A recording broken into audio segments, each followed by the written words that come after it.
Hello everyone, it's another cake vlog. Yung cake natin is mocha flavor. Ayan, simple lang yung design nito kasi it's a thank you cake para sa umorder. Ayan, may pagbibigyan lang siya. So, ganyan siya. Tatlong layer ang naging ano niya. Tapos nilagyan ko stick para kahit i-travel, okay lang siya. Kasi medyo malubak yung mga daan. 'Di ba? Ayan siya. Tapos, na first coating na natin, i-chill muna natin siya for few minutes. After that, second coating na tayo ng white. Tapos pakinisin lang ulit.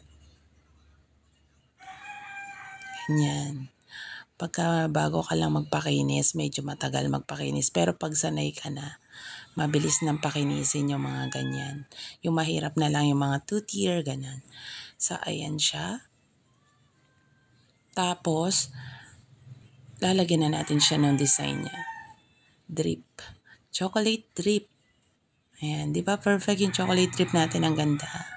At nabibitin pa siya, naubos na, pero nagkasya naman. Maparaan tayo.